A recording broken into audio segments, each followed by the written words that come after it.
Hello, my dear Thoughtvolutionists. It's Tuesday, and you know what that means. Hi, I'm your host, Stefan Dubier, and you are right where you need to be. Listening to Thoughtvolution, the podcast where the thoughts of others meet evolving minds. And friends, it is time to evolve a little more. Today, I wonder where you find your inner peace. What is something that calms you down and manages to guide you when the days seem dark and endless? And what is it that silences those voices within, the destructive voices, those telling you that you are bad, inadequate, not worth anything? Imagine being locked away, confined to a small space with nothing more than your own thoughts, your own judgment, and your own inner struggle. We sometimes say we have time to kill, but when you are as alone as my guest will describe being, time could easily kill you. Drive you crazy, make you lose yourself entirely. Many inmates facing solitary confinement actually experience severe mental damage from that complete isolation. What would you use to escape? Not necessarily from that prison cell, because that would be illegal, but from whatever it is those little inner voices are telling you as you are all alone. For my guest Baylen, his artwork became his armor, and it has helped him through impossibly tough periods of his life. Shortly after graduating from high school, Baylen became hooked on heroin. And when I say hooked, I really mean it. The hook of that drug pierced much more than just his skin. It pierced his self-worth, his relationships, his entire existence. He ended up overdosing 3 times before even reaching his 21st birthday. Drug use and crime sadly often go hand in hand. Baylen committed nearly a dozen armed robberies. He did time in jail and prison, and especially the time he was forced to spend in solitary confinement was a profound experience he will discuss with us today. What happened within him when he was left to himself entirely? When he was forced to dance with his inner demons without any other human interaction to distract him, without an opportunity to escape from his own reality. Baylen will tell us about his art illuminating the pathway out of that cell, out of his past, out of his own head, and about him becoming unstuck in what he had thought to be the life he was condemned to live. Instead of continuing to hurt others and himself, he chose to intentionally change his life and to use his talent as a lighthouse for his own future and as an inspiration for others.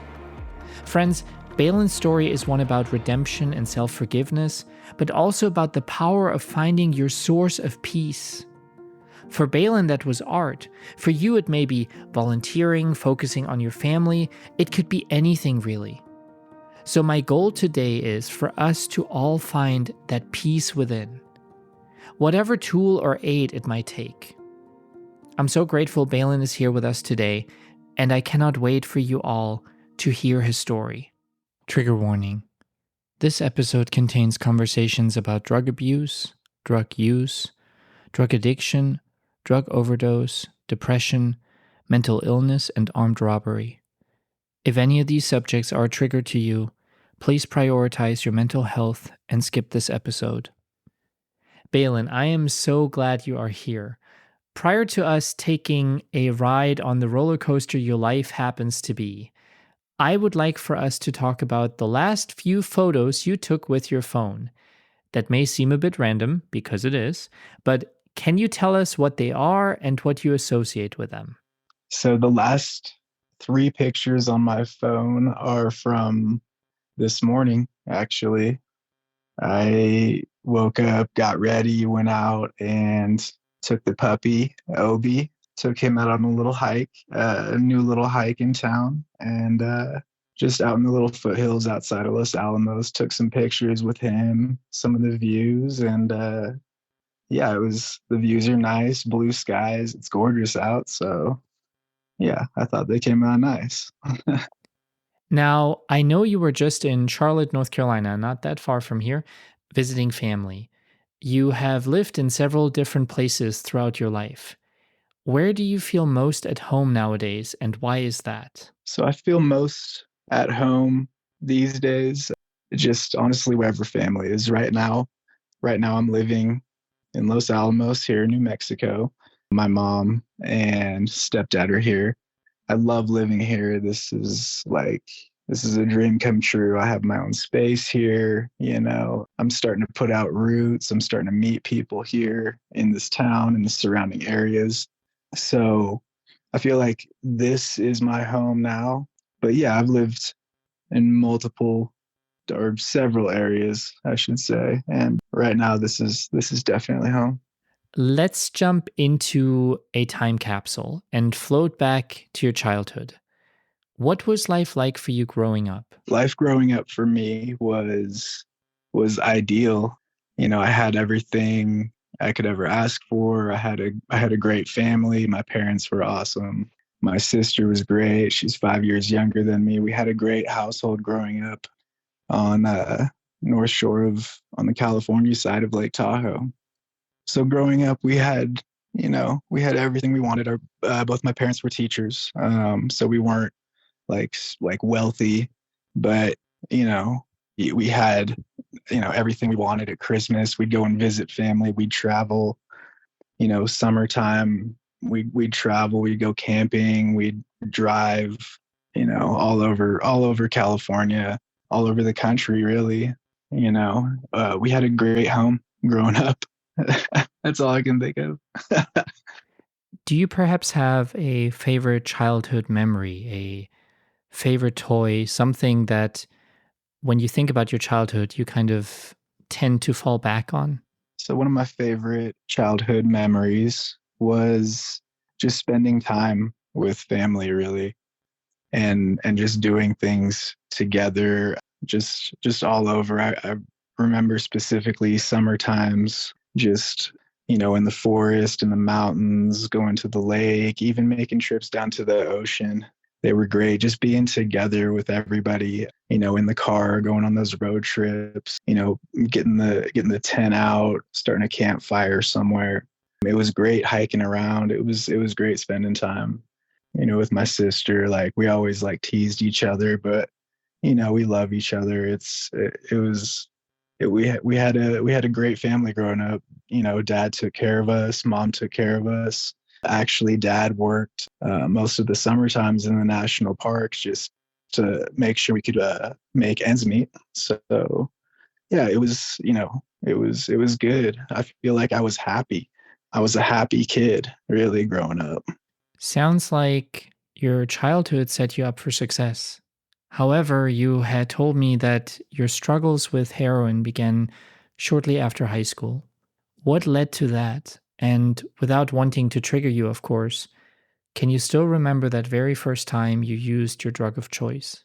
My first time using heroin, it wasn't a sudden dramatic event. It was a long time coming. The build up to it had been going on since high school. I started just socializing a little bit every once in a while. I'd be going to a party and maybe have a beer, and some kids would have some Norcos or some Oxys, and we'd eat one or two, and you get a little head change from it. You get a little buzz, and you didn't think anything of it back in the day. It was part of the scene, I guess. So now later, more and more people started doing them more frequently. There were more of them around, these painkillers, and we started taking them more and more.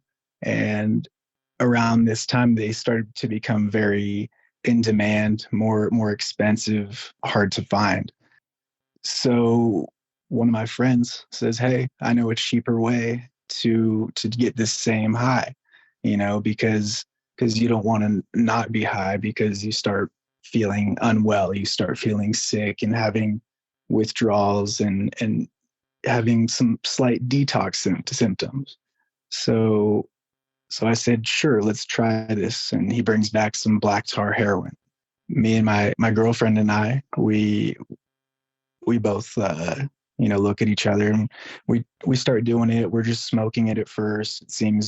It seems harmless, until a little bit later, our friend he bring some home, and he's been using these drugs with a syringe intravenously for a little while, and we've been watching him, on the side. You can see him in the corner room doing it, trying to keep it out of our face. Well, he brings it to us and says, "Hey, this is a little bit cheaper. This will get you just as high." And my girlfriend and I look at each other and, ask each other, "Hey, do you want to do this?" And I said, "Sure, let's just do it one time. Let's just try it." And she agreed with me. She did it. Then I did a shot, and that was the beginning of it. Really, I was 18 years old, and then every day after that, just nonstop. When do you think you realized that the hook of being hooked on heroin had become stuck and that you were, in fact, addicted to that drug? The moment I realized I knew that I was addicted was probably very, very early on, before I even put a needle in my arm, before I even really even started smoking heroin. It was even before that. It was the painkillers. It was the habit. It was the ritual of, in some cases, literally getting down on your knees every day so you can, cook up or crush up or just prepare your drugs, that ritual, and then going through the process of ingesting them. However that ritual goes, it becomes like such a habit, more like a religion, like something you have to do or you'll die, or you'll be sick, or your life will fall apart, or everything will just collapse around you. Like, there's an anxiety that happens if you miss, a hit or a couple hits. It was early when I knew it was happening. It was I knew I was in for a long ride, because I wasn't ready to stop. That part of me enjoyed it. Part of me enjoyed the thrill of it, the rebellion of it. I kind of liked living on like the edge, the fringe, having this little, just this rebel in me that didn't care, that like I knew I was doomed, but I was doing it anyway. That's when I knew. You were trying to rebel. What were you trying to rebel against? Were you unhappy with society as a whole? Was there something else that bothered you that you just wanted to protest your own way? I had this rebellious streak in me from growing up in such like a controlled, such an idyllic life. Like everything was so great, everything was so perfect. Part of me didn't like it because it just didn't sit right with me. I didn't feel comfortable in it. I just felt like there was more to life than that. Maybe there was a lot of curiosity about, like, oh, what are these drugs about? Like, what does that feel like? What does this feel like? So I feel like that's the rebellious streak that was kind of coming through. It was from, not being able probably to express myself in a way that I thought was okay, that I thought was, genuine. Maybe, I was always told I had to be doing my homework, had to be, going to my practices, my sports. There was a lot of living up to expectations for myself. There was, I had all this potential. I had all these gifts. I had to take advantage of them. I had to, it's something that had to be done. So, that part of me was like, maybe I don't have to. You mentioned 3 overdoses. Some people don't even survive one overdose. I can't even imagine being given 3 second chances. Can you tell us about rehab, your relapses, the overdoses, and what each of those overdoses changed within you? Looking back on my addiction, the overdoses, the rehabs, it was a very difficult addiction. I feel like more time than not, I was I was sick. I was detoxing. I was experiencing withdrawal symptoms most of the time. Looking back, there were obviously, the highs where I was gone out of my mind. I was asleep, I was passed out, but most of the time I was miserable. Most of the time I was sick. I was just trying to make it to the next dose, to the next hit, so I could feel normal, not even get high anymore, but just to feel normal. Just getting back to a feeling of normality became what your entire existence is about. That's all you live for. There's the overdoses. The first overdose, I went I was living in Monterey, California. I went to Salinas with my girlfriend and a couple friends. We go down to the shady part of town, park in our little spot around the corner. We get out of the car, we go and find somebody who's selling heroin. We go down, it's across the train tracks. It used to be bad in this part of town. I don't know if it is now, but we'd go there, we would get our dope, just enough, really, just enough to get high, not even enough to get us through for multiple days or weeks, because we didn't want to be doing this for a long time. We wanted this just to be the last time. So we would go and just get enough for a day, sometimes maybe two at the most. So, the goal always in mind is just to go and get enough to be well, just to be able to function, just to be able to go to work and earn my paycheck. I'm just trying to function like a normal person. And unfortunately, I have to go down, to this shady part of town and pick up my medicine, is what it feels like every day. So I go and pick it up for the last time, I think.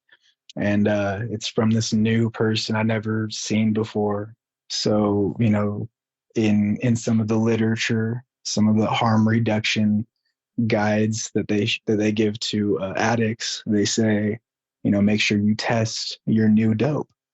And I always did that. Anytime I got a new batch, I would just do a tiny little amount just to see how strong it is, just because you don't know. It's just that fact. It's scary. It's a chance, you take. So you have to test it. So I prepared my heroin, cooked it up. I did my shot, and immediately I knew it was too strong. I could feel it just hit me way too fast. I turned to my girlfriend next to me, sitting beside me in the car. I say, I think I did too much. And I was out, just gone. I wake up, the EMTs, the first responders are there, oxygen on me. They just got done, I guess, performing CPR. My chest hurts. I guess I hadn't been breathing. I've been gasping for air. Started changing colors. My lips were blue, purple, or something. They load me up into the ambulance. We go to the hospital. While I'm there, the police officer that watched the whole first responder scene happen, he followed us to the hospital and arrested me while I was sitting in the hospital bed. So there I was, sitting in the hospital, handcuffed to the hospital bed. I'm sitting there. I'm 18 years old. I'm scared. I'm sick, and I don't know what's going to happen. The police officer says, we're taking you to county jail, where I go and get processed in. So the other incidents of overdoses, one of the times I had just, again, driven to Salinas to go and score my medicine for the day, just to get me well. And I couldn't even drive back home because I was so sick. I the sweating, the nausea, the pain in your bones, in your back, the chills. It was like a fever mixed with the flu, and it's miserable. So I couldn't function. I couldn't drive back, 30 minutes. So I had to pull over. Again, I had to test my heroin. I tried it out and immediately fell asleep. It must have been 4 or 5 hours later. I wake up and I'm gasping. There's, drool all over myself. I realized I hadn't been breathing for the last however many hours. It was rough. But then I had to get back home and get back to work. The final overdose was probably the worst. I was staying with my girlfriend at the time at her parents' house. I was staying in one of their guest bedrooms. I was feeling just kind of a little dangerous that day. I was feeling a little brave. So, I thought this time when I get high, I'm not just doing it to get well. I'm not just doing it to feel normal. This time I just wanted to see how high I could get without overdosing. This is the kind of thoughts that I had in my mind when I was sick, when I was in my addiction. So I pulled a big shot up, and it was more than I usually do. And I remember my girl saying to me, she said, I think that was too much. And I blacked out. That was the last thing I remember until I woke up. First responders, oxygen. I had Narcan. When you get hit with Narcan after an overdose, you immediately go into detox, into withdrawal. So it hurts. You're in pain. It's like a seizure. It's like an electric almost heat just going through and burning through your body. So it hurts coming back from an overdose. Being in that unconscious state, I remember, falling asleep. It was just like falling asleep. It was peaceful. And I don't say that to glorify it. I just mean, I had reached like a high that I hadn't reached before. And I felt like, when I was waking up, like, okay, that's enough for me. I'm done. I want to get out of this for real this time. This is it. I'm not going to survive another overdose. That was my third one. That was it. I don't want any more problems with this drug. That was too close. As I had said before, sadly, drug use and crime often go hand in hand. Can you tell us about your criminal past, the armed robberies, and what headspace you were in when you did what you did?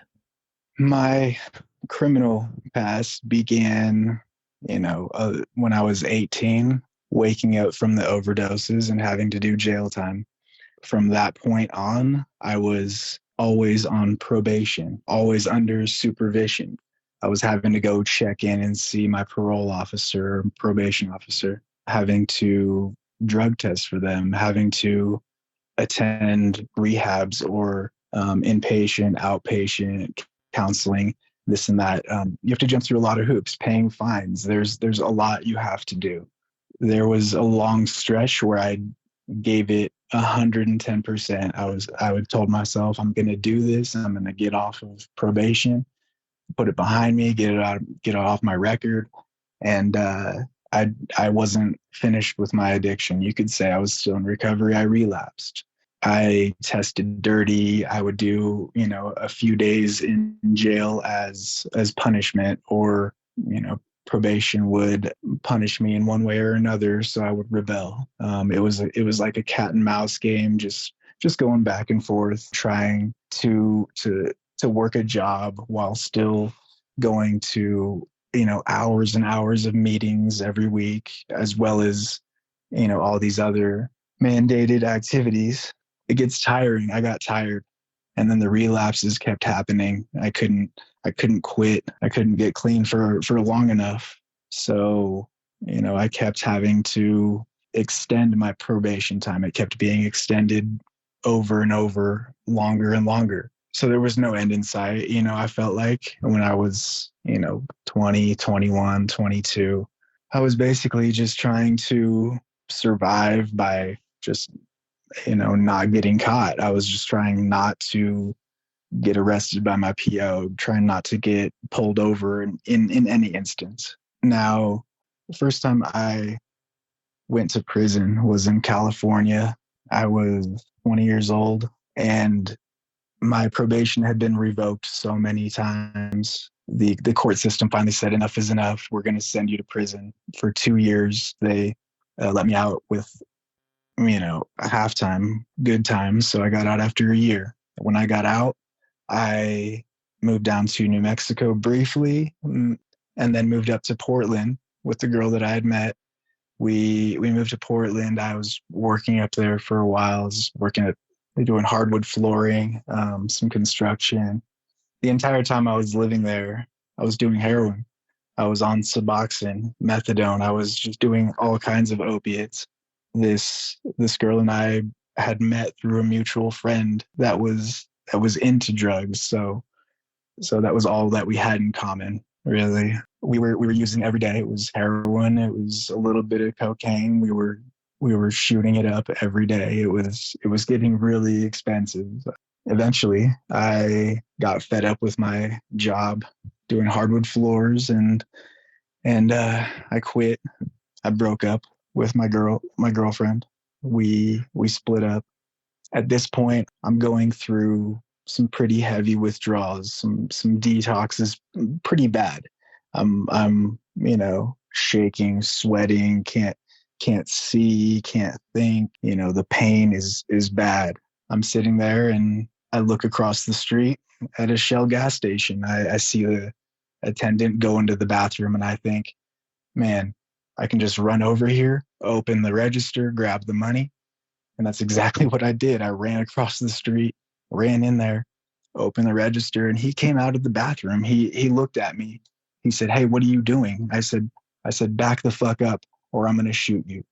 Because I was so sick. I was so lost in my addiction, so gone. He got scared, ran off. I got away. And I had enough money to keep me well for a few days. It wasn't to get high. I wasn't enjoying this. I was trying not to. I just wanted to get some sleep. I hadn't slept in weeks. I just wanted to breathe like a normal person and relax and sit still and just be at peace finally. And I was that for a couple of days. Then I ran out of money again, and I thought that was too easy the first time. Why not try it again? And again and again and again. It was just too easy. And all the while I'm thinking, I'm going to get caught. I know I am. It's going to happen. I'm not going to get away with this. So, in my mind, I'm preparing myself for going to prison, going to jail. I'm thinking that's where I'm going to be. So why not just do another one? Why not do another robbery? Ends up being, I think, 11 of them. On one of the last ones, the cashier working at this gas station that I just robbed, he followed me maybe 2 blocks back to my car without me knowing. Saw my license plate, took a picture or something. That's how I got my information. And then a Crime Stoppers, anonymous tip said I was at this place at this time. And yeah, so July 3rd, 2012, I wake up pretty early. I think I just slept for like an hour, ran out of dope again. I'm sick. I'm miserable. I'm going through it. I call my dealer. I say, I'm on the way. I have to drive across Portland, across town. So I said, I'll be there in a little bit. On my way over there, I see an unmarked police sedan in front of me. And I think, okay, I got to drive careful. I'm on the run, probably looking for me. I couldn't go around the sedan. There was, the traffic was blocked on either side. And then I look behind me and there's an unmarked SWAT truck. And I'm like, okay, the light turns green. We start moving forward. I get pinned in. And that's when the canines come out. The SWAT team comes out. They told me to put my hands in the air, get out of the car, get on the ground. At that moment, I was thinking in my mind, I was thinking, I'm fast. I'm a fast guy. I might be able to outrun some of these guys, but there were way too many. I knew it was over. So I got out, laid down, and that's when they arrested me.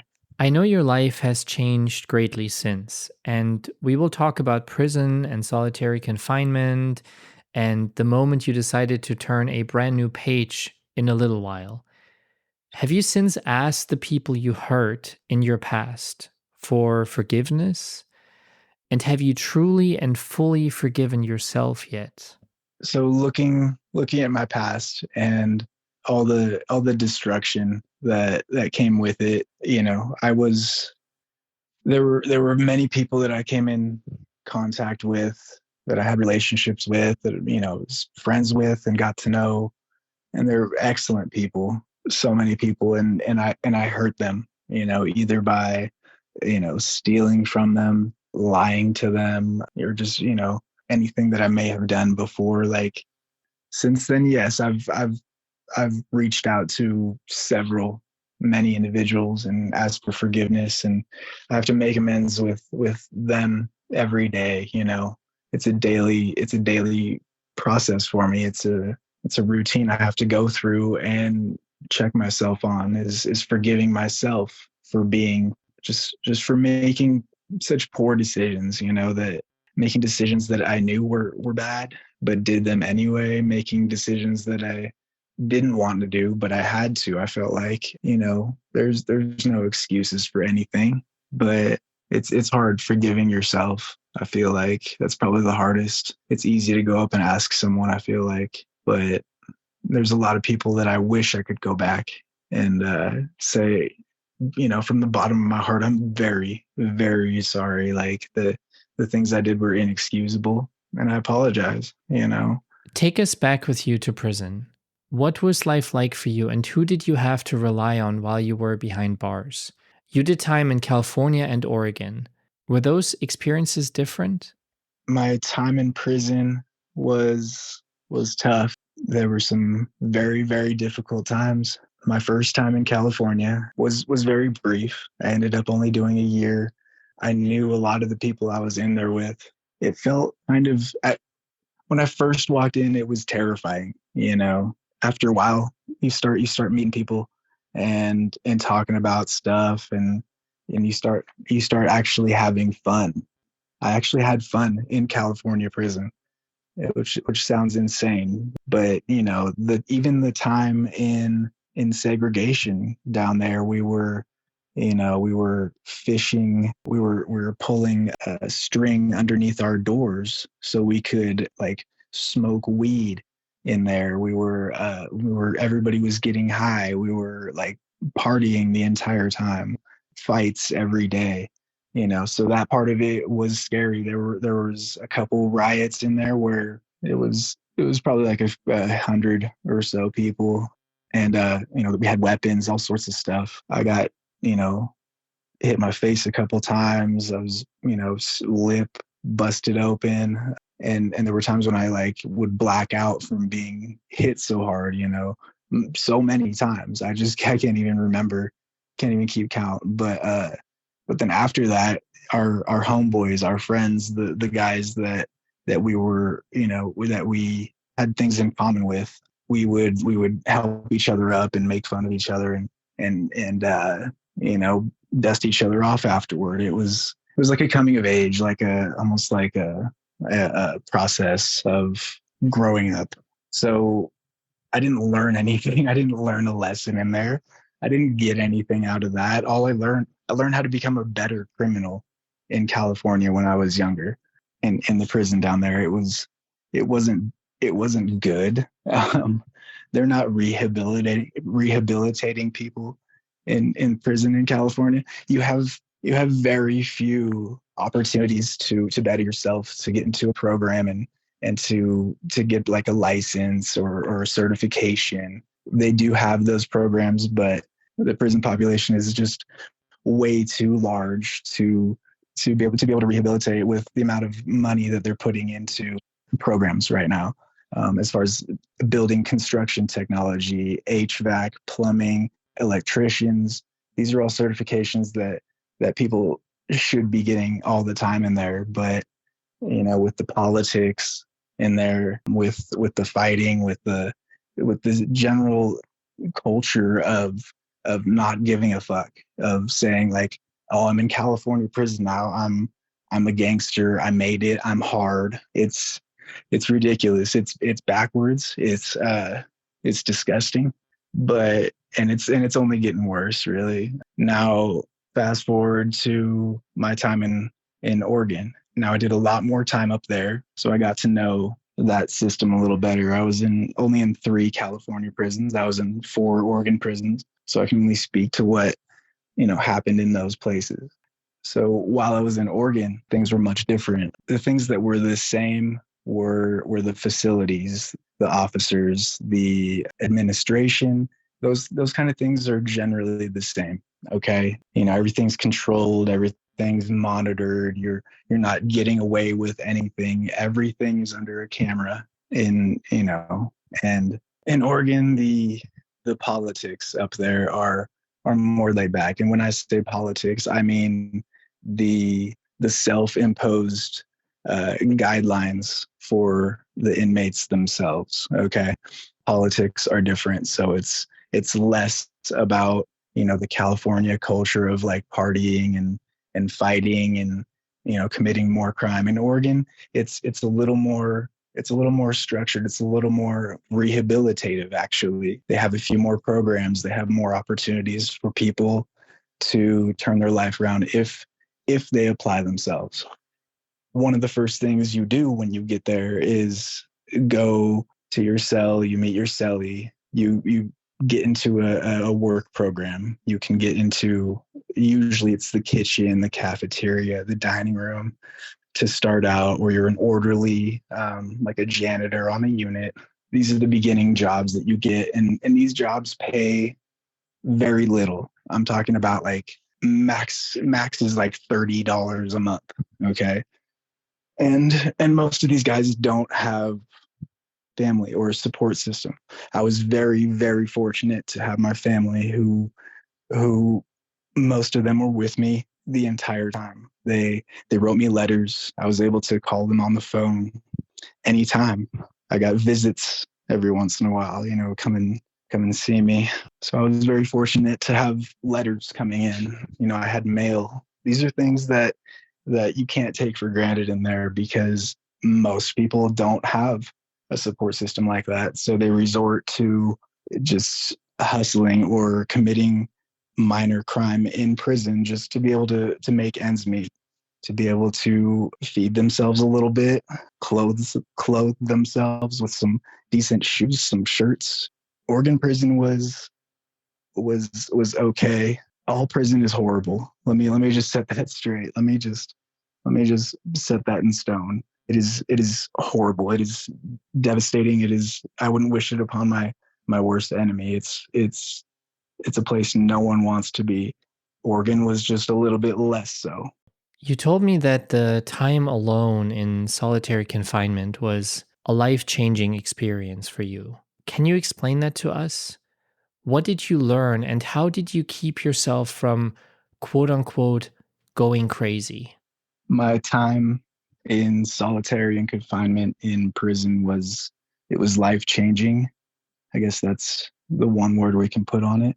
I was in segregation multiple times in prison. I was in SEG 3 times for various assault charges. One of the times was over a discrepancy playing cards. Another one was because I was put into a cell with someone who had allegedly ratted or told on someone else, and he had to be taken care of, so to speak. So I had to assault him, or I would be assaulted, essentially. That's just like a daily thing, those situations come up all the time. It's normal, I'd say. That another time it was just another fight for just a disagreement over, or it wasn't disagreement, it was over disrespect. Someone, came up to me and, was angry about something, started calling me names like bitch and punk.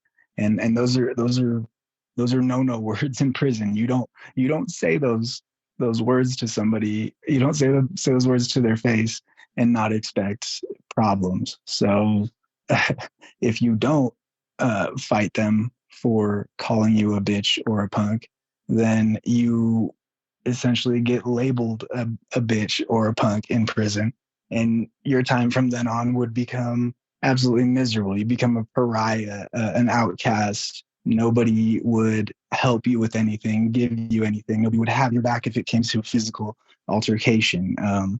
So you have to stand up for yourself. You have to have some self-respect, I guess they say. This is the mindset in there. When you get into a fight, immediately, I'm talking about less than 20, 15 seconds. The officers, the corrections officers are there on the scene. There's 3, 4, 5 of them immediately running in, screaming, stop, get down, stop fighting, screaming this. And if you don't stop, they start spraying you with pepper spray or whatever chemical they have. And they proceed to like wrestle you down and cuff you up, put you in handcuffs and escort you to segregation. When you get to segregation, you get stripped out. They, take off all your clothes, every single piece, turn around, do a 360, hands up in the air, bend over, squat, cough, show us your ass cheeks, all this. This happens every time you go to segregation, or anytime the COs want to do a search. This is what happens. You learn to be okay with being naked in front of grown men. It's insane. It's degrading. It's demoralizing. It's dehumanizing, I feel like. So once you change into your little segregation jumpsuit, you get that. You get your bedroll, just a sheet and a mattress, and you go to your single cell. Now it's probably an 8 by 10 or 12 foot cell. There's a concrete or metal bunk. Lay down your mattress on there, make your bed for the night, and settle in. For an assault, you're looking at 180 days. That's 6 months. You're doing 6 months in there, and all you get is your mattress. You get your mail, your letters. You get books. Aside from this, don't expect anything else. That's all you have coming your entire 6 months in there. So it was difficult. At first you just sit, then you start pacing, you start thinking. You do a lot of thinking in solitary, a lot of pacing back and forth, just counting your steps wall to wall, bouncing off the walls. It's cold in there. They don't turn the temperature up. They're not looking out for your comfort. They keep it a nice chill, probably 50 something, 60 degrees. It's always chilly. So you're pacing just to kind of stay warm, just to keep the blood circulation going in your fingertips and your toes. My fingers are getting numb just thinking about it still right now. Then you might sit down and get bored. You sit on your mattress, or sometimes they'll have a little desk there. I was very fortunate to have a desk in my cell. So in all 3 of the instances where I was in segregation, I would just sit down. They would give you paper and a pen, a little pen filler.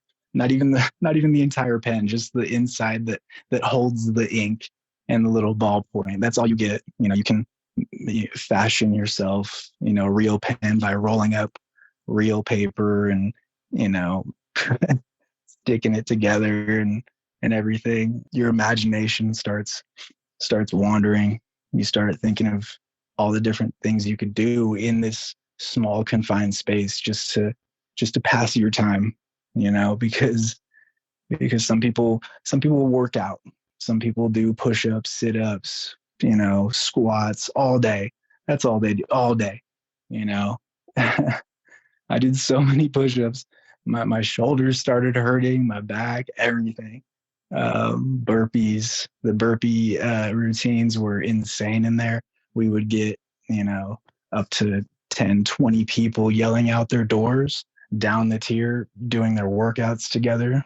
A lot of people would be yelling out the door, just talking to their friends all day. So it was loud.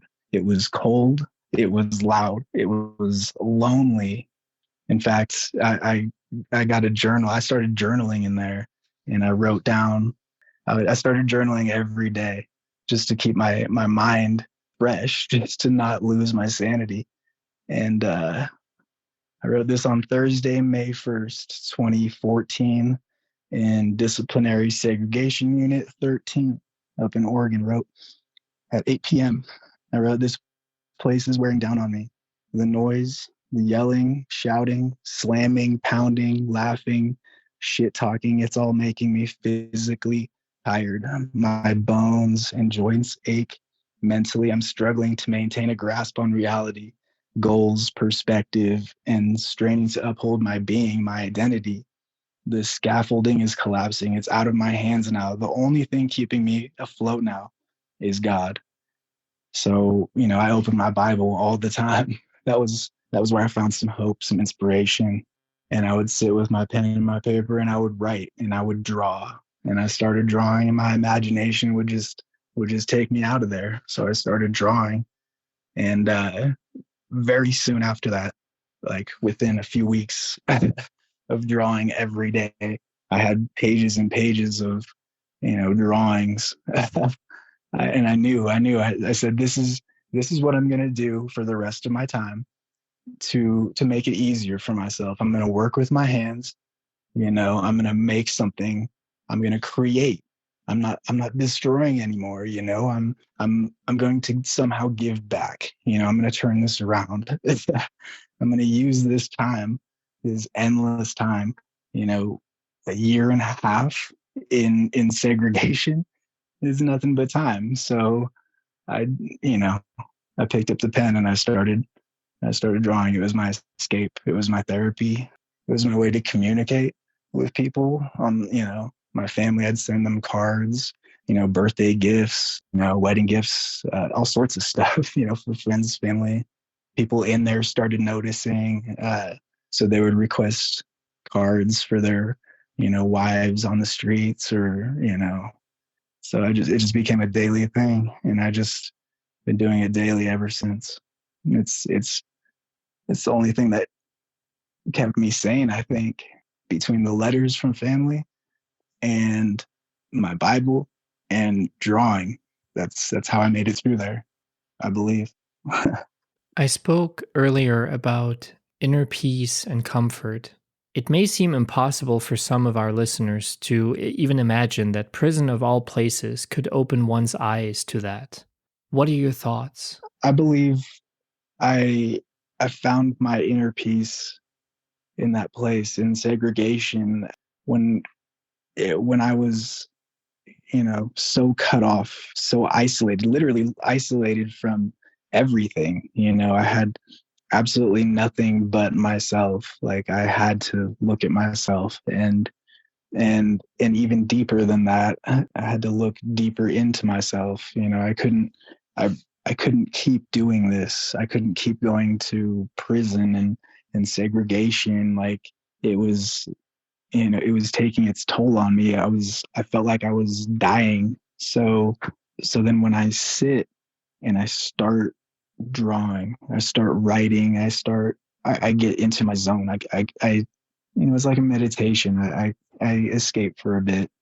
And it's very difficult to focus on what you're doing when there's fights happening around you, when there's somebody's shot on the yard for getting in a fight. There's so many things. There's so many distractions.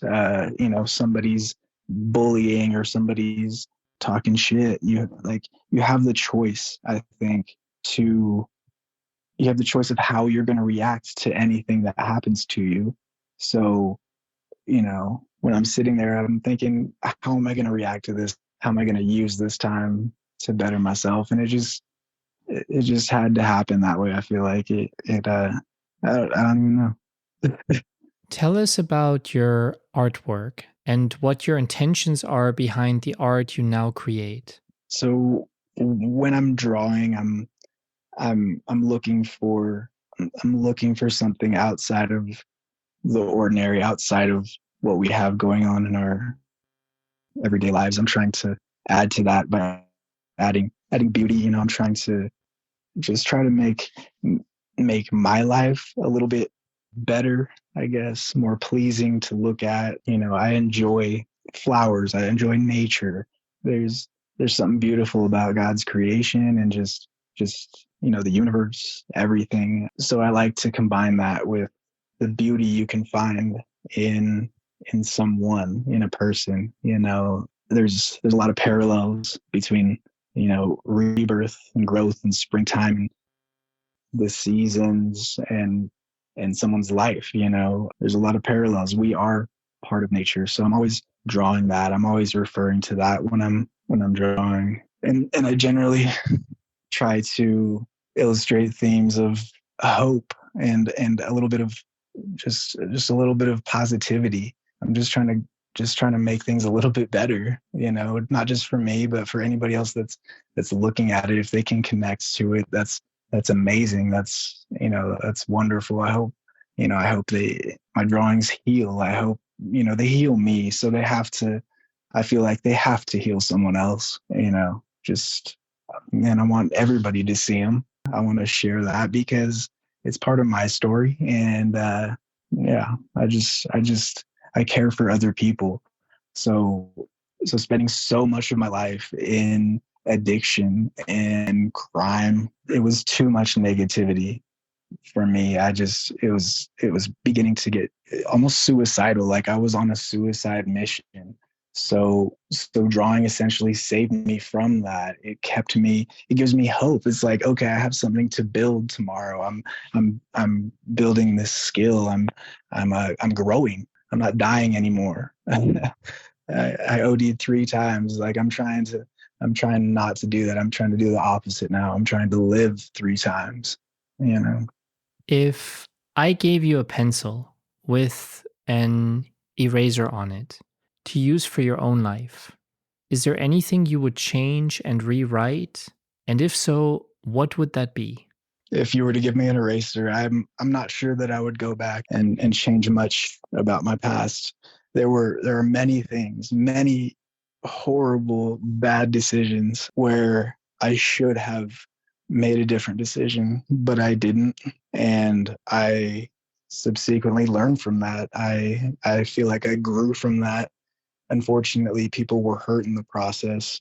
And that's the part that I would go back and erase is my relationships, the people that I came across in my life, the people that I interacted with on a daily basis, friends, family, law enforcement, anybody, victims, passerbys on the street. I would go back and reevaluate how I interact with people. I want to be a positive change in someone's life. I just want to be like, hey, I don't want to be a detriment to society anymore. I'm trying to change that. And I feel like I've always been that way since I was a child, so there were many mistakes along the way in relationships, and I would go back and edit a few of those. Now, we clearly do not have a crystal ball.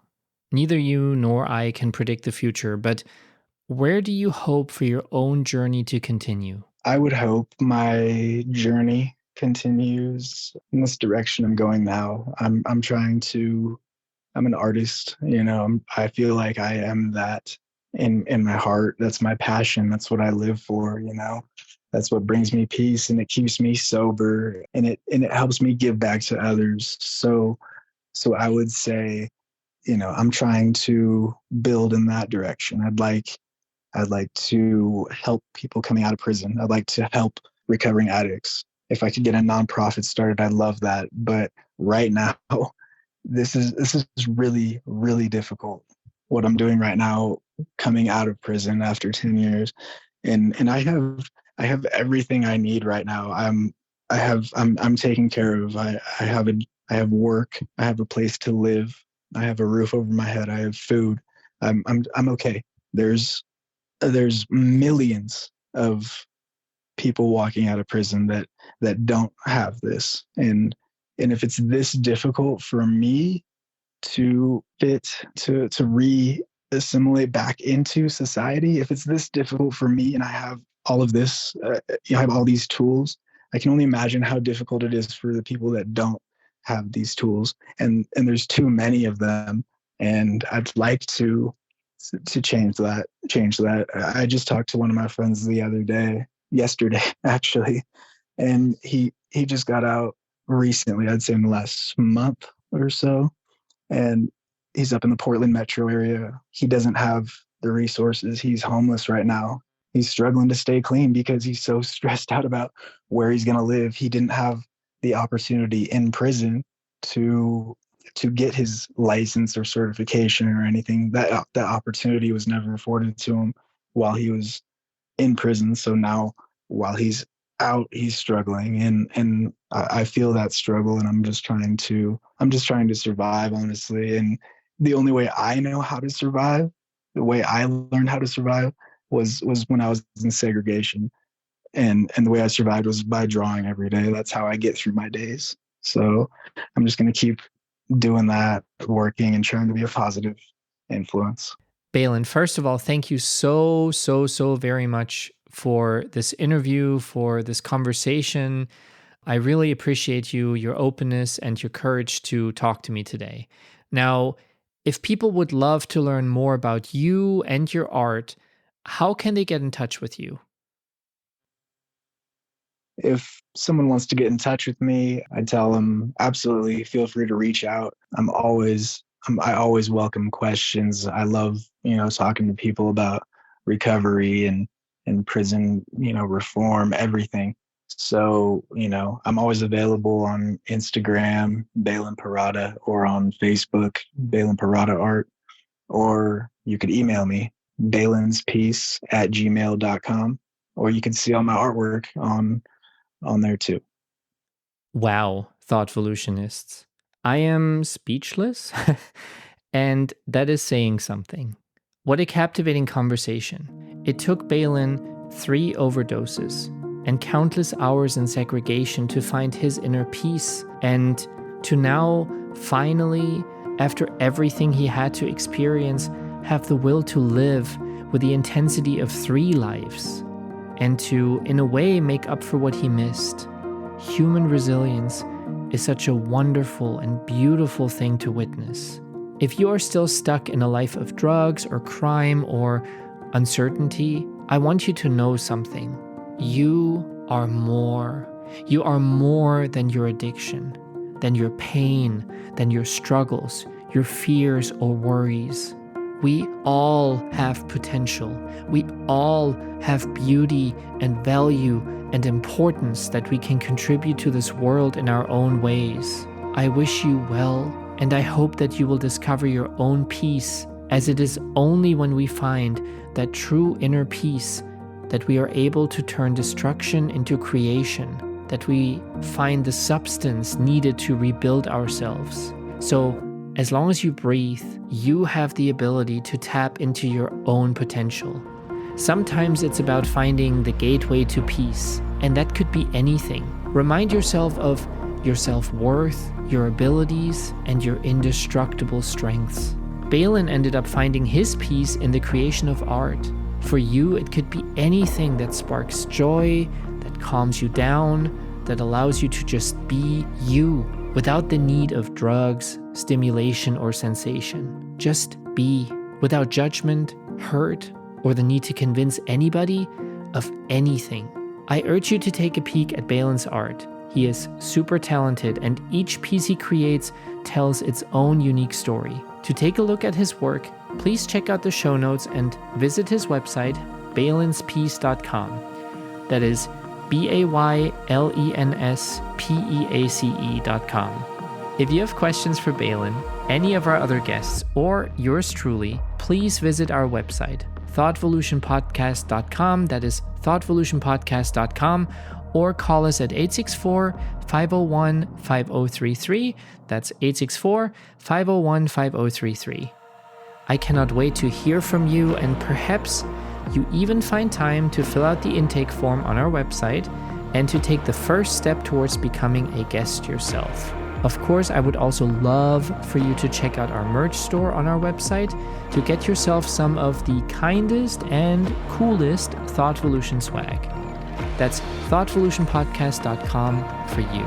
And as always, talk to your friends about our podcast, share, comment, like, and subscribe on all large podcast platforms, as well as on TikTok, Facebook, Instagram, and YouTube.